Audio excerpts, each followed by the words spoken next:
Hi, Frank. Hey, Barry. I was going to ask you if you've seen Teron Armstead at all this week, and when you don't have him, and without getting into details, obviously for competitive reasons, but when you don't have him, how much does it impact the game plan that you and Mike put together on Tuesdays, as you explained? Yeah. I think that we've seen Tron every day. He's in every meeting.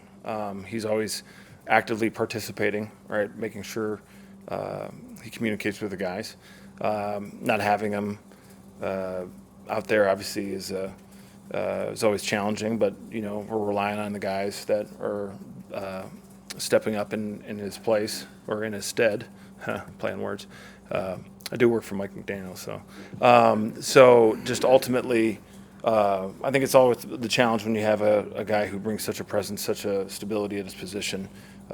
It's on the guys to step up and meet the challenge, and make sure when you have a guy in the room and he's giving his advice or he's giving his 2 cents on what he's saying, to utilize that, harness it, and put it into your play.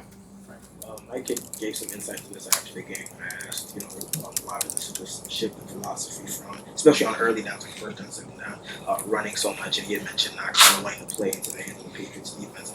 I was curious if that was maybe any kind of, that game plan was any type of response or reaction to the first two games without Tua and Tehran, where, maybe there were some pressure issues and whatnot. How much of the, previous games without Tehran did that kind of lead to a change in philosophy? I think more of it was the defense and what we saw on tape as far as what we're trying to attack and establish.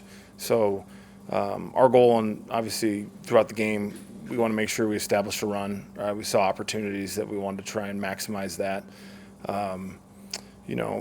We're a block here. We're close on some things from really getting what we wanted in that capacity. So I think ultimately, not really thinking of it overall as like, hey, we wanted to shift philosophy as far as that. We were really trying to make sure that for us running the football is obviously a priority. We thought we could establish some concepts that would really help set up other plays. So I think it's always we're trying to look at it as far as attacking the defense, what is presented, trying to put stress on them through different schemes and different systems. Frank, for right now, who gives you the best chance to win at quarterback on Sunday? Right now with where we're at injury-wise, we're basically working through the situation. We feel confident with every guy in the room. We ultimately, as coaches, we're always trying to make sure that we put our guys in best position to be successful. So working through with all of them communication of concepts, things we're seeing to attack the defense. So I think ultimately when we're looking at the room, all right, every guy in there that we feel that we have confidence with when their number's called, I think ultimately that would follow all position groups, is that we're trying to build confidence in what they're doing through our schemes and systems, and then ultimately our communication. So I think ultimately we're good to go with whoever we have to play. Right. What ultimately led to the decision to put Liam back in the lineup, and how would you assess his play against the Patriots? Yeah, when before he got injured, he was making some progress, working on some fundamentals. When you come back off injury, obviously, you don't lose your starting spot because of injury. So him coming back, when you come off of an injury for so long, obviously there's some things that he knows he wants to work on. You're getting your body used to moving it the way it wants to, the speed of the game. Obviously, he's aware of some of the things that we're working on fundamentally this week.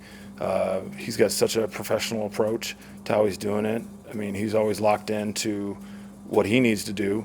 So I think that the hardest game to come back is from an injury, after you've been out, especially as a younger player, right? You're getting back into several weeks' time of getting back into the rhythm, and that's ultimately the hardest thing.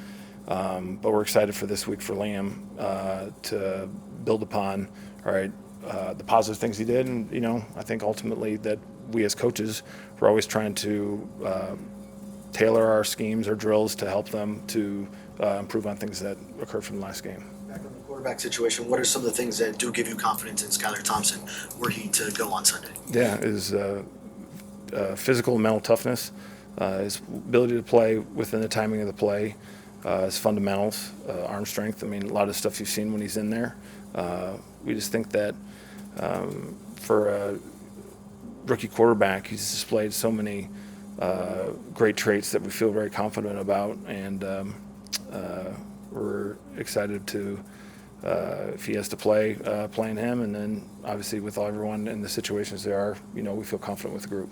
Frank, if I'm not mistaken, Tua is the only quarterback who has started and finished a game this season. Can you quantify how tough it is to make an in-game quarterback change? And I know you guys are all professionals, but I would think for coaches and like offensive line that things are different for everybody. How tough is that, and how do you adjust? Yeah, it's probably more challenging just to the nature of they're controlling cadences, they're controlling rhythms of the ball being snapped. The communication in the huddle is a little different from all of them. So there's little minor things that you're just getting used to in the course of a game. But I mean, to your point, Chris, it's like we're professionals, everyone, us coaches, players, and just trying to make sure that if there are in-game adjustments, if that's with personnel, all right, making sure that we do in our preparation, trying to get guys enough work timing, all right, hours together. I mean, I think it comes with the communication that we have to have before we go into a game to make sure contingencies or when guys are given look reps, we're just making sure that we're all connected and making sure that as coaches we're monitoring things so we can try and seamlessly move the players in between if that was necessary and it had to happen.